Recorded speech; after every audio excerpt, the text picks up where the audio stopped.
중보기도의 능력을 알고 중보에 힘입은 성도는 참으로 복됩니다.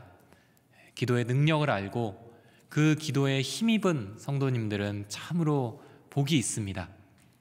성경에는 기도에 대한 가르침과 일화들이 참 많이 나옵니다. 직접적인 기도의 표현을 써가면서 가르치는 언급도 많고, 기도를 좀 더 폭넓게 하나님과의 만남이라고 이해한다면 성경의 모든 부분은 다 기도에 대한 이야기입니다. 특별히 예수님 시대에는 참 많은 하나님과의 만남이 있습니다.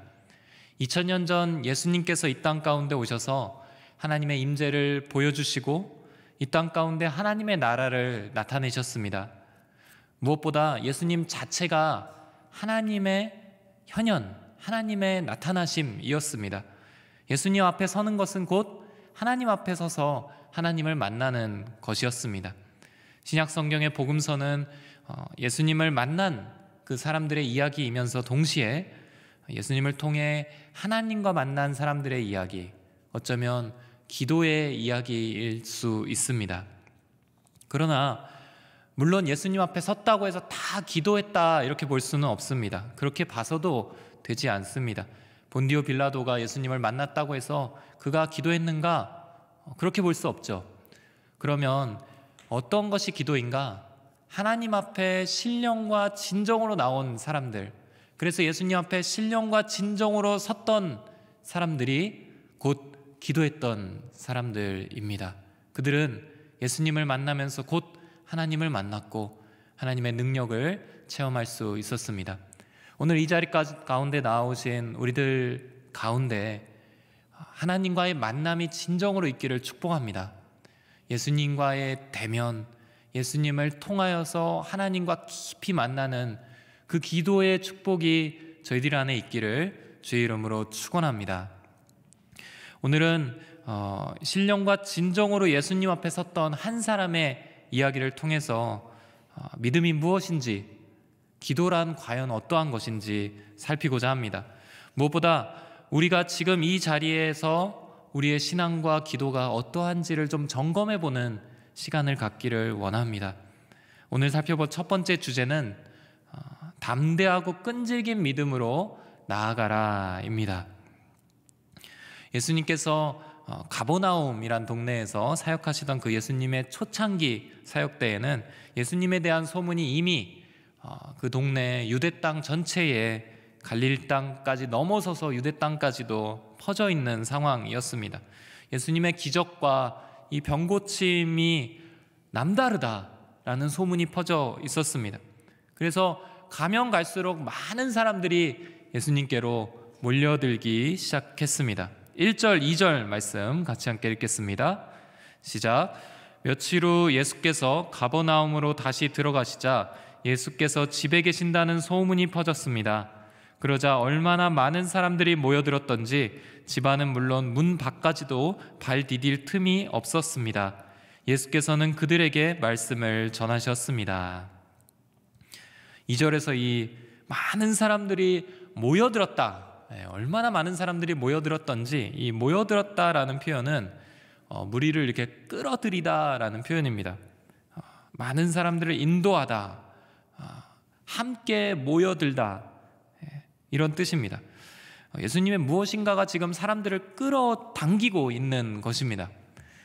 정말 다양한 사람들이 몰려왔을 것입니다. 그들의 모습과 또 그들의 지위뿐만 아니라 그들의 겉모습뿐만 아니라 그들의 마음과 태도 또한 다양했을 것입니다. 어떤 이들은 그저 지나가다가 웅성웅성 대니까 마치 연예인 보듯이 호기심에 구경하러 왔던 사람도 있었을 겁니다. 또 어떤 이들은 예수님의 이 인기가 이제 시기가 되는 나머지 우리 바리새인들, 율법학자들 이런 부류겠죠. 트집을 잡기 위하여 예수님이 하는 일거수일투족에 주목하고 있는 사람도 있었을 것입니다. 또 어떤 이들은 육체적인 배고픔에 그 빵을 만들어내는 그 기적을 경험하고 그 소문을 듣고 이제는 나에게 주어지는 어떤 빵 조각이 있지 않을까, 예수님을 따라다니면 좋은 일이 생기지 않을까, 그런 욕심으로 예수님 앞에 서 있었던 사람도 있었을 것입니다. 호기심으로든 시기심으로든 어떤 마음의 욕심으로든 예수님께 모여있는 인파는 실로 대단한 인파였습니다. 여기 2절에 보면 집 문 밖까지도 발 디딜 틈이 없었다. 이게 표현이 우리말 표현입니다. 발 디딜 틈이 없었다. 원어 성경을 보면 그 공간에 자리할 공간이 없었다, 이런 단어가 쓰입니다. 있을 곳이 없다, 기록할 곳이 없더라, 받아들일 준비가 되어 있지 않더라, 이럴 때 쓰는 단어가 여기에 쓰입니다. 그래서 우리말 성경에서는 발 디딜 틈이 없었다, 이렇게 표현이 되는 거죠. 그러니까 빼곡히 차서 뭐 다가갈 수도 없고 말소리도 잘 안 들릴 정도의 웅성거림이 있는 굉장한 인파를 예수님이 우르르르 몰고 다녔던 것입니다. 그 예수님이 좁은 집에 들어가셨다 하니까 얼마나 또 많은 사람들이 그 주변을 에워싸고 또 그 안에 가득 차 있고 예수님을 바라보고 있었을까요? 이때에 그 많은 무리들 중에 오늘의 주인공들이 등장합니다. 오늘의 주인공은 중풍 환자와 네 명의 친구들이었습니다. 이 4명의 친구들이 다른 많은 무리들의 사람들과 다른 이 차이점이 중요합니다. 왜냐하면 이 차이점 때문에 하나님의 능력이 나타났고, 이 차이점 때문에 다른 사람들에게는 능력이 나타나지 않았던 것이기 때문입니다. 그것은 바로 믿음입니다. 믿음이 있느냐 없느냐. 5절 말씀 같이 함께 읽도록 하겠습니다. 5절 시작. 예수께서는 그들의 믿음을 보시고 중풍 환자에게 말씀하셨습니다. 얘야, 내 죄가 용서받았다. 다른 많은 이들이 있는데 예수님이 이렇게 찾고 찾으시는데 안 보이는 거예요. 근데 이 4명의 친구들이 마음에 예수님이 찾는 바로 그것을 지니고 있었던 것입니다. 그것이 바로 믿음입니다. 마치 보물찾기를 우리가 어린 시절에 해보면 이렇게 보물을 숨겨놓으면 수풀을 다 뒤지잖아요. 이건 나무네, 이거는 숲이네, 나뭇잎이네, 돌조각이네, 이러면서 그거 다 뒤지잖아요. 근데 우리의 눈은 오직 하나를 찾기 위해서 나머지를 다 뒤집니다. 막 다 뒤져보고 들춰보고 꺾어보고 가서 또 틈 사이 다시 한 번 더 보고, 우리가 찾고자 하는 건 그 보물이라고 적혀있는 제비 쪽지 하나, 그거를 찾기 위하여 나머지를 다 들추는 것처럼 예수님께서는 지금 모여있는 많은 사람들을 들추고 살피면서 이 믿음을 찾고 있는데, 다른 사람들에게는 없는 믿음이 이 4명의 친구들에게 있었던 것입니다. 사랑하는 여러분, 주님께서 기뻐하시고 찾는 이 믿음이 오늘 이 저녁 우리 안에 충만케 되기를 주의 이름으로 축원합니다. 우리 안에 그 믿음이 있고 주님께서 찾았다 라고 말씀할 수 있게 되기를 주의 이름으로 축원합니다. 도대체 어떤 믿음일까? 믿음에 대한 이야기는 많이 들었는데 믿음이 어떤 믿음이길래 예수님이 그 믿음을 보시고 이 능력을 보여주셨는가? 그것은 장애물을 극복해내는 믿음입니다. 불굴의 아주 담대한 끈질긴 용기 있는 믿음을 말합니다. 요즘 유행하는 단어가 있죠. 중요한 것은 꺾이지 않는 마음이다. 월드컵 축구 경기를 마치고 나서 특별히 주장의 입을 통해서 나왔던 이 단어가 더욱더 국민들에게 회자가 되었던 말인데요. 중요한 것은 꺾이지 않는 마음이다. 이 불굴의 마음, 눌리지 않고 꺾이지 않고, 어렵다고 해서 기세가 이렇게 사그라드는 것이 아니라 그것을 더욱더 내뿜어서 더 용기 있게 나아가 그것을 돌파해내는 그 마음이 이들 친구들에게 있었던 것입니다.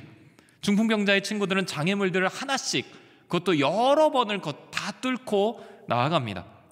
먼저 중풍 환자라는 그 장애를 이들이 뚫고 나아갑니다. 이 친구를 고쳐주고 싶은 마음이 이들에게는 있었습니다. 친구가 움직일 수가 없었어요. 그래서 지금 이 동네에 오셨던 그 예수님께 나가면 얘를 고쳐줄 수 있을 것 같은데, 그때에 누군가가 말합니다. 야, 우리가 메고 가자. 차라리 메고 가자. 침대에 그대로 메고 가자. 야, 4명이면 충분할 것 같아. 자, 너 같이 들자. 누군가 이렇게 이야기했어요. 그래서 이들이 그 침대를 들 생각을 한 거예요. 어마어마한 믿음입니다. 그 용기를 내고 나갔습니다. 근데 두 번째 관문이 있어요. 사람들이 너무 많았던 겁니다. 아주 근처부터 교통체증이 아주 극심합니다. 오늘 연휴 전날이라고 해서 정말 다 고향으로 내려가는 차량으로 인해서 정말 차가 많이 밀렸거든요. 그 교통체증, 사람의 체증이 엄청난 곳에 있는 겁니다. 4절에 보면 예수님께 가까이 나아갈 수 없었고 발 디딜 틈이 없었다, 이렇게 나옵니다. 그러나 이들은 이 인파들을 뛰어넘을 생각을 합니다. 정말 뛰어넘었어요. 침대를 위로 번쩍 들어 올립니다. 그리고 잠시만요 하면서 그 집 근처까지 나아가서 정말 뛰어넘어서 그 옥상까지 그 침대를 들고 올라갑니다. 얼마나 재미있고도 우스꽝스러운 장면이었을까요? 이 친구들의 표정이 어떠했을까요? 그런데 올라가 보니까 이번에는 옥상이란 장애물이 있었습니다. 예수님은 그 안에 계시잖아요. 근데 우리가 올라가 있는 거는 옥상 그 천장에 막혀 있는 것입니다. 그때에 또 어떤 친구가 갑자기 말없이 그 천장의 나무 조각들을 뜯어내기 시작합니다. 이렇게라도 하자. 우지끈 소리가 들리더니 예수님 계신 곳으로 갑자기 햇빛이 쫙 내리쬐진 거예요. 그리고 우수수 돌가루와 이 나뭇가지, 천장의 파편들이 뚝뚝 떨어지고, 아니 도대체 누가 이런 무례한 짓을 한단 말이야, 누구냐 하고 사람들이 이렇게 쳐다보니까 그때쯤에는 더 기가 막힌 장면, 침대가 둥실둥실 이렇게 내려오고 있는 겁니다. 그 침대 회사에서 이 장면 좀 써야 되지 않을까요? 흔들리지 않는 편안함, 이렇게 해서. 이렇게 침대가 내려오고 있었어요. 중풍병자의 들것이 밧줄에 묶여서, 한 귀퉁이씩 밧줄에 묶여서 예수님 앞으로 떨어지고 있는 것이었습니다. 좀 더 천천히, 야, 안 돼, 너 쪽으로 좀 기운다, 야, 얘 지금 떨어질 것 같아, 좀 더 내려봐. 잘 맞춰가면서 그들은 한 귀퉁이씩 잡은 그 줄을 예수님 앞으로 내립니다. 한두 개가 아니죠. 얼마나 용기 있는 믿음입니까?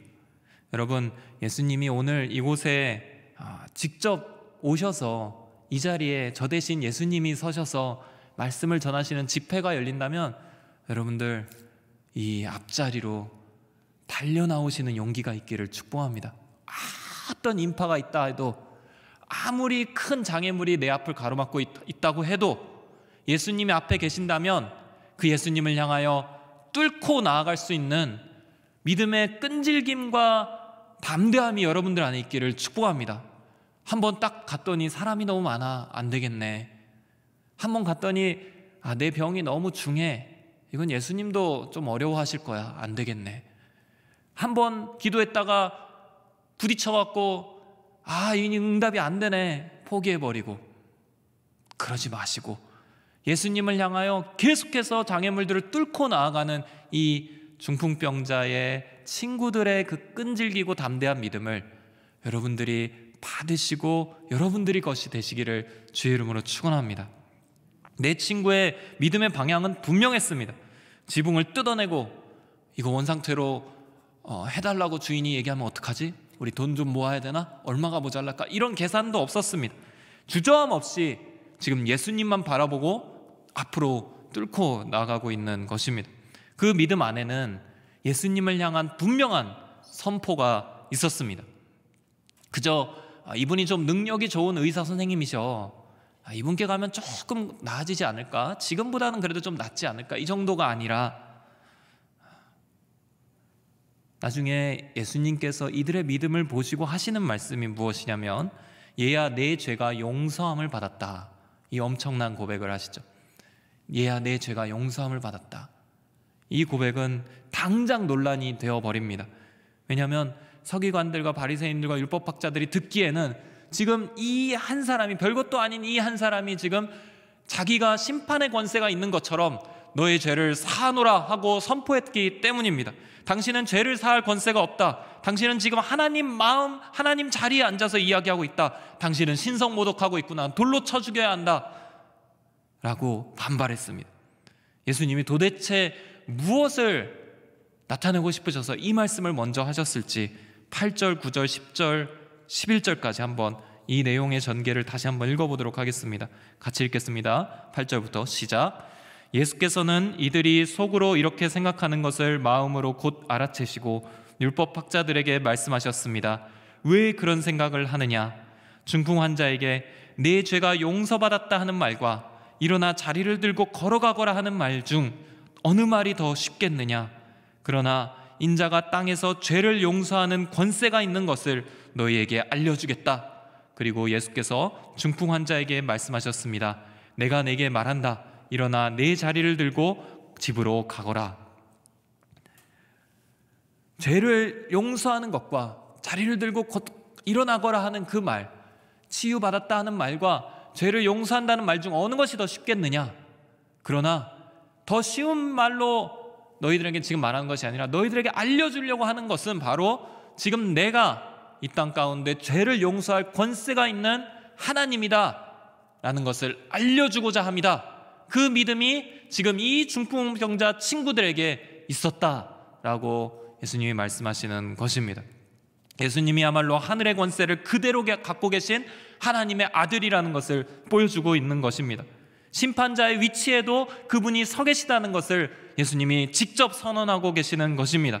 이 땅의 피조물, 다른 모든 인간들처럼 평범한 피조물들처럼 심판의 대상이 되는 것이 아니라 오히려 죄를 용서할 수 있는 권세를 가지신 하나님의 심판의 보좌에 앉으신 하나님 그분이라는 사실을 예수님이 지금 말씀하고 계시는데, 이 중풍병자 환자들의 친구들의 믿음을 보고 거기서 풀어가시는 것입니다.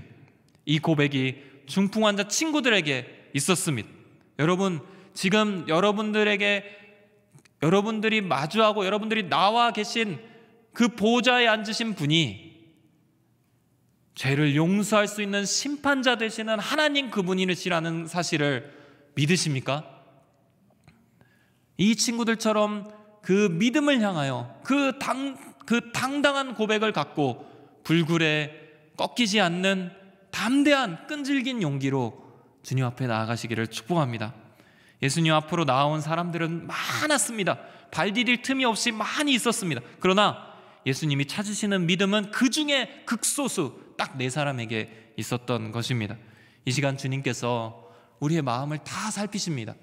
보물찾기 하듯이 한 사람 한 사람의 믿음을 다 살피고 계세요. 그리고 이 믿음이 있는지 없는지를 발견하고자 하십니다. 그때에 주님, 저에게 이 믿음이 있습니다. 주님, 제가 보물이 찾았습니다. 저를 찾아오십시오 라고 고백할 수 있는 저와 여러분들 모두가 되시기를 주의 이름으로 축원합니다. 둘째로, 순전한 마음으로 중보를 의지하라 입니다. 중보에 힘입은 자가 참으로 복이 있습니다. 여러분들, 중보의 능력을 아는 자들이, 그런 성도가 정말 복이 있습니다. 저는 여러분들이 중보의 능력을 아는 여러분들이 되시기를 축복합니다. 중보를 가볍게 여기며 기도 제목 저는 없어요, 이렇게 이야기하는 것이 아니라 중보의 힘을 알고 누군가 나를 위하여 기도해 줄 수 있다는 사실에 기뻐하면서 내 모든 상황과 처지에도 부끄러워하지 않고 기도를 요청할 수 있는 여러분들이 되시기를 주의 이름으로 축원합니다. 중보를 순전한 마음으로 의지하시기를 바랍니다. 이 중풍 환자의 이야기 처음으로 돌아오면 중풍 환자를 좀 묵상해 보기를 원합니다. 이 중풍병은 우리가 잘 알듯이 이 뇌 쪽에 혈관에 어떤 문제가 생겨서 손발이 마비되고 언어 장애와 호흡곤란과 얼굴이 마비되는, 혹은 어떤 부분이 불구가 되는 그런 후유증까지 남길 수 있는 그런 병을 말합니다. 지금 이 중풍 환자는 그 병으로 고통하고 있습니다. 자신의 몸을 제대로 가누지도 못하고 원하는 것들을 할 수 없는 고통 가운데 있는 것이죠. 저희 아들을 보면 압니다. 딱딱해지는 그 경직이 있어요. 그 뇌출혈로 인해서 그 경직이 있는데, 그 비슷한 질환 가진 분들의, 성인분들의 이야기를 들으면 얼마 동안의 이 마비가 주기적으로 찾아오는데 그 시간이 너무도 고통스럽다고 합니다. 겉으로는 보이지 않고 그저 누워있기 때문에 잘 표현을 못하지만 그 찾아오는 그 마비의 순간이, 그 느낌은 아무 것으로도 표현할 수 없는 아픔의 순간이라고 합니다. 이 중풍 환자는 그 고통 가운데 있는 것이죠. 그냥 사전적인 뜻만 우리가 한번 살펴도 긍휼함과 안타까운 마음이 드는 상황입니다. 이들에게 4명의 친구가 있었습니다. 이 4명의 친구가 믿음으로 이 중풍 환자를 끌고 나아가니 어느 순간 자기도 모르게 예수님 앞에 나와 있었습니다. 4명의 환자에 들려서 그냥 하고 좀 지나다 보니까 잠깐 이렇게 허공에 떴다가 좀 내려와 보니까 예수님이 눈앞에 보이는 거예요. 그 눈빛을 한번 상상해 봅니다. 이 장면을 드라마나 영화로 만들면 이 중풍 환자의 얼굴을 어떻게 표현해야 될까? 예수님을 봤을 때의 그 시선에는 어떠한 감정이 담겨 있을까? 한번 상상해 봅니다. 소망이 있었을까? 어떤 간절함이나 아니면 절실한 눈빛이었을까? 가령 12의 혈루증을 앓다가 모든 의원들을 찾아다녔는데 효능을 한 번도 경험하지 못하고 모든 재산을 다 탕비해버린 그 여인이 인파를 뚫고 가서 예수님 옷자락을 만져서 치유함을 받았을 때처럼 그런 간절한 눈빛이었을까? 여리고성의 길가에서 거지가 되어서 맹인으로 구걸하고 있던 그 맹인 바디메오가 예수님이 지나가신다는 소리를 듣고 정말 벌떡 일어나 소리를 지르며 다윗의 자손이여 나를 구원하소서 하고 외칠 때의 그 간절한 목소리가 이 중풍 환자에게 있었을까? 저는 그렇게 생각하지 않습니다. 중풍 환자는 정말 얼떨결에 예수님 앞에 나와 누워 있는 겁니다.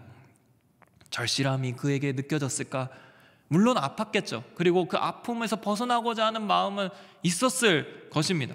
그러나 그가 믿음이 충만했다거나 절실해서 스스로 주 앞에 나아가고자 했거나 내가 진짜 저 인파를 뚫고 갈 힘이 없다. 얘들아 나를 메고 가서 천장에 좀 구멍을 뚫어서 나를 내려줘. 내가 예수님께 고침을 받고 싶다. 이러한 믿음의 어떤 요청을 했다거나 이런 것도 아니었습니다. 그저 그럴 능력도 없고 어쩌면 소망도 잃어버리고 자기 자신을 자포자기하고 있는 사람이 4명의 친구들의 믿음의 행동에 이끌려서 지금 예수님 눈앞에 있는 것입니다. 이 중풍 환자는 그저 친구들의 믿음의 중보에 완전히 순전히 맡겨져서 주님 앞에 나온 것입니다. 중풍 환자의 믿음이 작았어도 그에게 소망은 사그라져 있었어도 스스로 움직일 힘은 없었어도 그는 예수님 앞에 서서 병을 고침받고 용서함을 받는데 그것은 전적으로 이 친구들의 도움이요 중보의 손길이었던 것입니다. 사랑하는 성도 여러분, 저는 이 저녁에 여러분의 마음에 이 중보의 능력을 온전히 신뢰하는 믿음이 충만해지기를 축복합니다. 중보의 능력이 있습니다. 여러분들을 위해 중보하는 누군가가 있어요. 그 누군가를 온전히 신뢰함으로 의지할 수 있는 여러분들이 되시기를 축원합니다. 지난주에 말씀드렸던 대로 저희 막내는 태어나면서 뇌출혈이 있었어요. 그래서 신생아 중환자실의 인큐베이터에서 있을 때 저희 부부에게는 첫째, 둘째에게선 경험해 볼 수 없었던 눈앞에 캄캄한 시간을 헤쳐나와야 했습니다. 처음에는 아무 생각이 들지 않았습니다. 여러분들 갑작스런 하루 불과 몇 분 안에는 평안했던 마음이 갑자기 무너지는 그 엄청난 일을 겪고 나서 여러분들 아무 생각이 들지 않습니다. 그냥 숨을 쉬는 거예요. 그 시간은 그냥 숨을 쉬면서 한 며칠을 보냈습니다. 그냥 해야 되니까 사인할 거 사인하고 들어야 될 거 듣고 뭐 해야 되는지도 모르게 그냥 시간이 지나 버렸습니다. 조금씩 정신을 차리고 현실이 이제 어떠한 것이구나가 제게 느껴지기 시작할 때 너무 어렵더라고요. 매일매일을 미션을 하는 느낌이었습니다. 아주 어려운 미션을 매일 해가야 되는, 근데 끝이 안 보이는 그런 느낌이었습니다. 그 안에서 믿음의 발걸음을 떼는 것, 그것이 그렇게 어려웠습니다. 저 목사인데 아이도 셋째 아이고 또 이런 일들을 주변에서 또 이렇게 더 어려우신 우리 자녀들이나 이런 뭐 건강의 문제로 어려운 이야기들을 너무 많이 들었고 그들을 위해서도 기도 많이 했고 게다가 목회자인데 근데 제게 그 상황이 닥쳐오니까 이 상황을 어떻게 믿음으로 가야 되는지 모르겠고 떠오르지도 않고 발걸음도 떼지지도 않는 거예요. 너무 거대한 산처럼 느껴졌습니다. 믿음으로 견디며 발걸음을 떼는 것이 너무나 무겁고 커 보이며 불가능하게 느껴졌습니다. 그때 제가 할 수 있었던 것 한 가지는 뭐였냐면 기도 편지를 쓰는 것이었습니다. 처음에는 할 말이 없었습니다. 그냥 의사의 소견 이야기들을 쭉 적고 뭐 이렇게 믿음의 선포가 나오질 않는 거예요. 그러면 그냥 소견 적고 뇌에 출혈이 있었습니다. 이 혈관이 멈추게 이 출혈이 멈추게 해주십시오. 장에 뭐 엄청난 뭐 바이러스가 있습니다. 이 바이러스 사라지게 해주세요. 항생제가 넣어졌는데 잘 안 듭니다. 이게 잘 듣게 해주십시오. 그냥 이렇게 기도 제목을 만들어서 보냈습니다. 누구에게 보내야 할지도 잘 몰랐습니다. 처음에는 가족들에게 요청을 하고 이게 같은 이제 교역자들에게 요청을 하고 아주 가까운 저희 상황을 알고 있는 성도님들께 요청을 하고 그 정도였습니다. 그러다가 가장 어려운 순간들을 이제 지나가고 있을 무렵에 아내가 큐티를 하다가 하나님의 말씀을 받았습니다. 그때 요한계시록을 큐티하던 시간이었어요. 근데 요한계시록 5장 8절에 이 말씀이 있습니다. 그가 책을 받을 때 네 생물과 24명의 장로들이 각기 하프와 향이 담긴 금 대접을 들고 어린 양 앞에 엎드렸습니다. 이 향은 성도들의 기도입니다. 이 성도의 기도가 담긴 금 대접이 있다는 거예요. 금 대접, 커다란 그릇이 있는데 거기에는 뭐가 담기느냐? 나중에 이 그릇이 쏟아지거든요. 각각의 7개의 그릇이 다 천사들에게 맡겨져서 이 땅에 쏟아지는데 그 대접에는 뭐가 담겨 있느냐? 성도의 기도가 담겨 있다는 것입니다. 아내가 이 말씀을 아멘으로 받았습니다. 그리고 적극적으로 이 대접에 우리의 상황을 올려드리며 기도를 채워야겠다 마음을 먹기 시작했습니다. 그래서 그날부터 저희 가정이 좀 더 적극적으로 중보 요청을 하기 시작했습니다. 솔직한 마음을 다 오픈하면서 저희들의 연약함과 정말 그 밑바닥의 마음까지도 오픈하면서 하나님이 잘 믿어지지 않습니다. 이런 마음도 오픈하면서 중보해달라고 요청했습니다. 하나 둘씩 그 기도가 퍼져나갔습니다. 아름아름해서 또 아주 이렇게 연락이 오래전에 끊겼던 지인들까지도 이걸 어떻게 몇 달이 건너서 알게 되고 연락을 해왔습니다. 기도하고 있어, 힘내라. 답이 오기 시작했습니다. 그렇게 정말 수많은 성도님들이 기도를 모아주셨습니다. 중보 제목에 이제 편지를 쓰면 전달돼서 제가 모르는 분들께도 이 소식이 전해져 있고 거기에 지금 자녀가 아픈 목사가 있는데 기도하고 있어요. 이런 피드백이 오고 저에게 은혜를 주었습니다. 제가 어느 날 큐티를 하는데 그날 놀랍게 하나님의 말씀 그냥 이렇게 침묵으로 읽고 있는데 그 말씀이 천둥소리처럼 들리는 거예요. 정말 말씀이 제 귀에 쩌렁쩌렁하게 울리는 어떤 느낌이었냐면 큰 스타디움 안에 10,000원 관중이 차 있는데 그 10,000원 관중이 그 안에서 육상 경기를 하고 있는 저 혼자 뛰고 있는 저를 위해서 아주 쩌렁쩌렁하게 응원하고 있는 그런 느낌이었습니다. 큐티 하는데 말씀이 그렇게 울렸어요. 진짜 말씀이 천둥처럼 들릴 수가 있구나를 그때 알았습니다. 모두가 한 마음으로 큰 소리로 응원하고 있는데 저는 이것이 그 금대접 안에 담긴 성도의 기도라는 것을 확신했습니다. 저희 가정과 저희 막내 아이는 그렇게 이 산을 넘어갔습니다. 너무 어려웠습니다. 제대로 서 있기도 힘들었던 상황이었는데 근데 넘어가지더라고요. 저희가 믿음이 대단했던 것이 절대 아닙니다.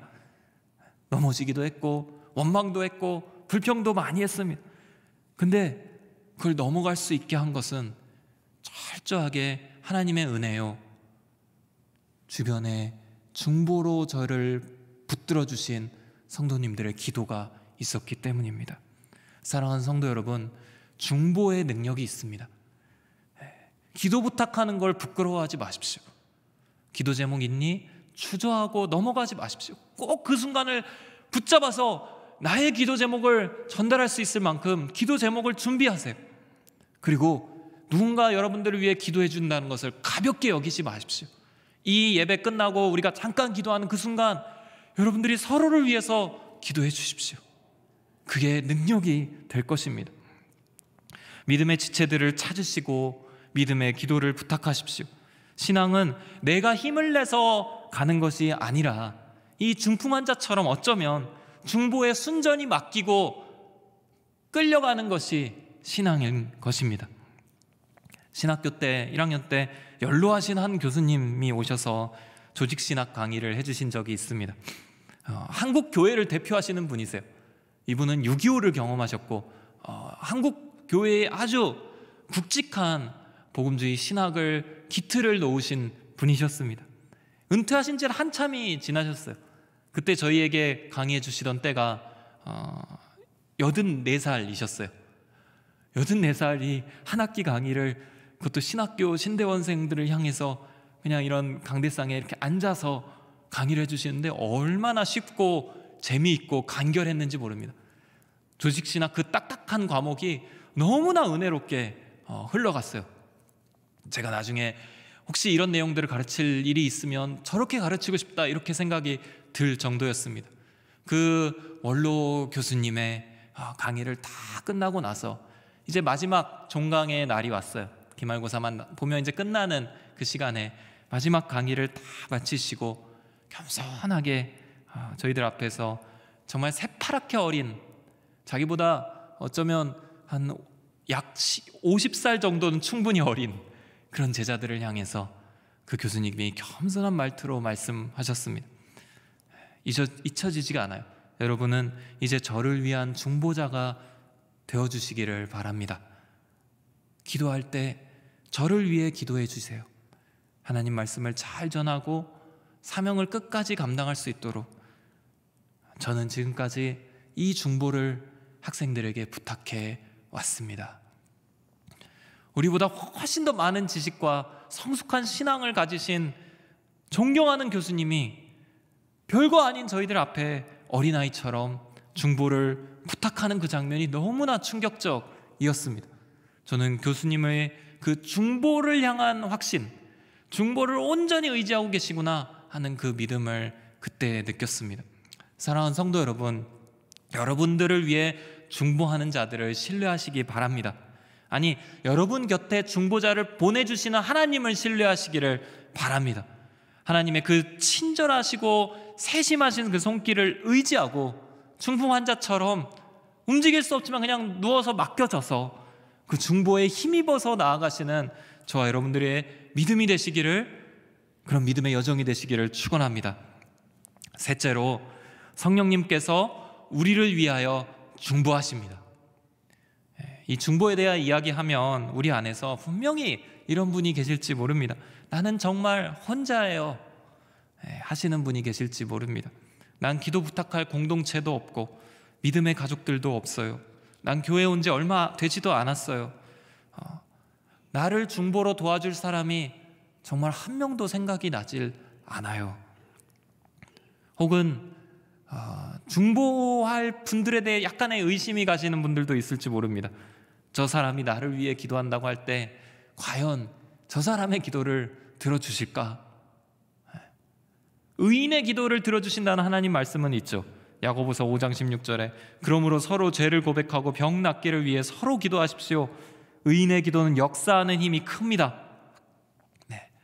근데 내가 중보를 부탁할 그 사람은 내가 보기에도 그렇게 기도에 힘이 있어 보이지는 않아요. 중풍병자에게는 이 4명의 자기보다 더 뛰어나고 담대한 믿음을 가진 4명의 친구들이 있었지만 나는 한 명도 없는 것 같아요. 이런 분들이 계실지 모릅니다. 저는 오늘 그분들에게 다른 중보자를 소개해드리고자 합니다. 소개팅의 자리예요. 그분은 바로 성령 하나님이십니다. 여러분 안에 계시는 성령님이야말로 가장 완벽하고 온전한 중보자 되십니다. 심지어 여러분들을 위해 기도하실 뿐만 아니라 밤낮으로 기도하시며 그분은 탄식하며 눈물로 기도하시고 그분은 여러분들이 알지 못하는 것까지도 기도하시는 분이십니다. 로마서 8장 26절 27절 우리 믿음으로 함께 읽도록 하겠습니다. 시작. 성령께서도 우리의 연약함을 도와주십니다. 우리는 마땅히 무엇을 기도해야 할지 알지 못하지만 오직 성령께서 친히 말로 할 수 없는 탄식으로 우리를 위해 간구하십니다. 마음을 살피시는 분께서 성령의 생각이 무엇인지 아십니다. 이는 성령께서 하나님의 뜻을 따라 성도를 위해 간구하시기 때문입니다. 성령님께서 여러분들의 연약함을 도우시고 마땅히 무엇을 기도할지 여러분들이 몰라도 성령님은 아십니다. 하나님의 깊은 곳까지 아시는 하나님의 영이기 때문입니다. 그분이 말할 수 없는 탄식으로 여러분들을 위해 기도하고 계십니다. 그리고 성도를 위해 계속해서 간구하시는 분이 여러분들 안에 계십니다. 그분을 바라보시기 바랍니다. 예수님도 여러분들을 위해 기도하시는 분이십니다. 예수님은 지금 어디 계실까요? 퀴즈. 예수님은 지금 어디 계실까요? 어떤 분들은 이렇게 가슴을 가리키면서 우리 마음 안에 계신다. 예수님은 부활해서 승천하셔서 지금 하늘에 계십니다. 그래서 우리가 사도신경 고백할 때 전능하사 하늘의 우편에 앉아 계시다. 부활하셔서 하늘에 오르시어 하나님 우편에 앉아 계신다. 이렇게 고백을 하잖아요. 하나님의 우편 하늘에서 뭐 하고 계시느냐? 히브리서 7장 25절을 함께 읽도록 하겠습니다. 시작. 그러므로 예수께서는 자신을 통해서 하나님께 나아오는 사람들을 온전히 구원하실 수 있습니다. 그는 항상 살아계셔서 그들을 위해 중보기도를 하십니다. 하나님께 나아오는 사람들을 위해서 중보기도를 하고 계시는 거예요. 여러분들 안에서는 성령 하나님이 여러분들을 위하여 말할 수 없는 탄식으로 중보기도를 하고 계시고, 지금 하늘에서는 성자 예수님께서 여러분들을 위해서 계속해서 중보기도를 하고 계시는 것입니다. 따라서 우리 크리스찬은 기도할 사람이 없다, 나를 위해 기도해 줄 사람이 없다, 탄식할 수가 없습니다. 우리에게는 언제나 우리를 위하여 중보하는 중보자 하나님이 곁에 계십니다. 누군가 널 위하여 기도하네 라는 찬양이 있습니다. 우리 아까 함께 예배 때도 잠깐 찬양할 때 불렀는데요, 저는 처음에 이 찬양을 듣고 은혜를 많이 받았습니다. 굉장히 마음을 많이 뭉클하게 만져주는 찬양이었어요. 기도할 때 외롭지 않았던 그 느낌이 들 수 있게 하는 찬양이었습니다. 근데 시간이 지나면서 이 찬양의 가사를 조금씩 묵상을 해봤습니다. 그러다가 제가 외로울 때 이 찬양을 부르고 있는데 누군가 저를 위해 기도한다는 게 믿어지지가 않는 거예요. 누가 날 위해 기도해? 난 지금 외로운데, 난 혼자인데, 난 지금 신앙생활도 겨우 하고 있는데, 기도 부탁할 사람도 없는데. 그때에 하나님이 곁에 계시다는 것을 알았습니다. 중보의 능력을 알게 되면서 기도 부탁을 하면서 나를 오픈하고 나를 위해 기도해 달라고 이제는 기도 부탁을 담대히 할 수 있게 되었습니다. 저는 지금 이 설교하는 순간에도 저를 위해 기도하고 계시는 분들이 계십니다. 가장 분명한 것은 하나님께서 기도하고 계시는 것이죠. 성령 하나님께서 저희를 위하여, 아니 각자 한 사람을 위해서 탄식하며 기도하고 계십니다. 이 누군가 널 위하여 기도하네, 제가 가사를 한번 읽어드리도록 하겠습니다. 우리 읽고 한번 같이 함께 부르고 그리고 기도하기를 원합니다. 누군가 널 위하여 기도하네. 당신이 지쳐서 기도할 수 없고 눈물이 빗물처럼 흘러내릴 때 주님은 아시네. 당신의 약함을 사랑으로 돌봐주시네.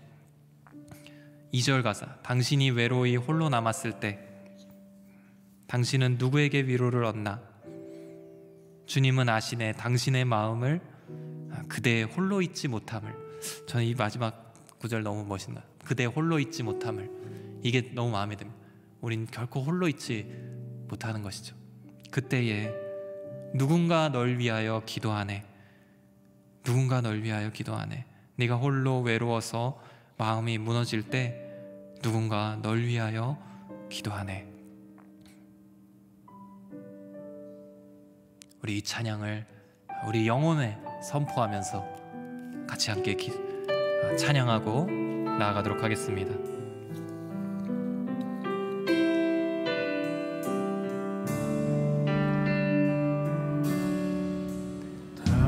당신이 지쳐서 기도할 수 없고 눈물이 빗물처럼 흘러내릴 때 주님은 아시네. 당신의 약함을 사랑으로 돌봐주시네. 누군가 널 위하여 누군가 널 위하여 누군가 기도하네.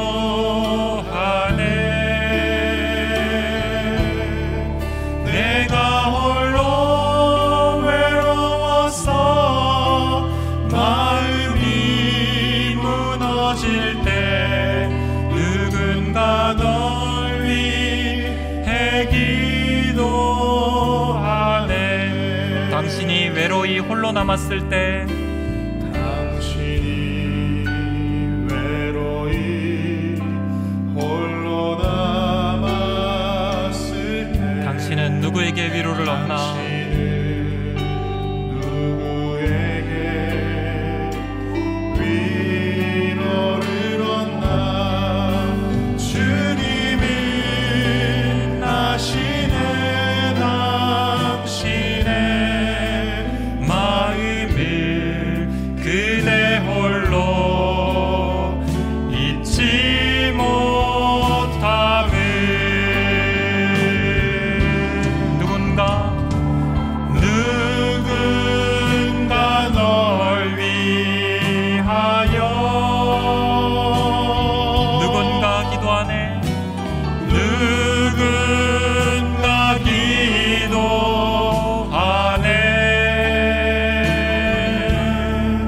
내가 홀로 외로워서 마음이 무너질 때 누군가 널 위해 기도. 우리 가슴에 손을 얹고 누군가 날 위하여 누군가 날 위하여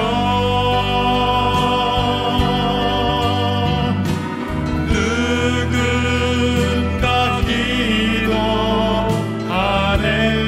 내가 홀로 외로워서 내가 홀로 외로워서 마음이 무너질 때 누군가 날 위해 기도하네.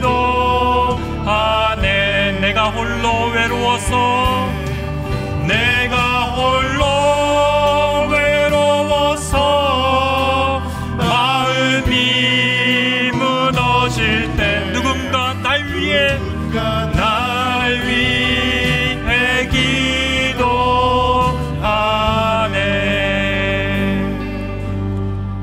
반주 계속해 주시고요. 사랑하는 성도 여러분, 오늘 중풍 환자가 병고침을 받은 이 말씀에서 중보에 힘입는 한 사람의 소망을 발견합니다. 하나님께서는 우리에게 중보라는 선물을 주셨습니다. 그리고 그 선물 안에서 완전한 평안으로 머물러 있기를 바라십니다. 담대하고 끈질긴 믿음으로 예수님 앞에 나아가시길 바랍니다. 순전한 마음으로 중보를 의지하십시오. 성령님께서 우리를 위해 친히 중보하신다는 그 사실을 믿음으로 꼭 붙드십시오. 그리고 우리도 누군가를 위한 중보자가 되어주십시오. 그 중보의 능력 안에서 회복을 풍성히 경험하는 풍성한 삶을 여러분들의 삶이 되게 하여 주십시오. 중보에 힘입는 소망으로 그 풍성한 믿음의 여정을 걸어가시는 저와 여러분들이 되시기를 주의 이름으로 축원합니다. 우리 함께 기도하실 때 하나님 아버지, 우리 가운데 그 풍성한 은혜를 허락하심에 감사를 드립니다. 우리가 다시 한번 주님 앞에 믿음으로 나아가기를 원합니다. 그 중풍 환자의 4명의 친구들처럼 담대하고도 끈질긴 믿음으로 장애물을 뚫고 나아가는 믿음이 우리 안에 있기를 원합니다. 또한 우리 안에 중보를 신뢰하는 믿음이 회복되기를 원합니다. 하나님, 내가 어찌할 수 없는 이 폭풍을 하나님 중보에 힘입는 소망으로 뚫고 나아갈 수 있도록 인도하여 주시옵소서. 중보하는 자를 신뢰하게 하여 주시고 중보를 요청할 수 있는 용기를 주시고 하나님, 중보하는 자들을 내 삶 가운데 붙여주셔서 하나님, 중보를 통하여 풍성한 생명을 누리고 나아갈 수 있도록 주님 믿음을 허락하여 주시옵소서. 우리 주님 이름 크게 한 몸으로 짓고 같이 함께 기도하도록 하겠습니다.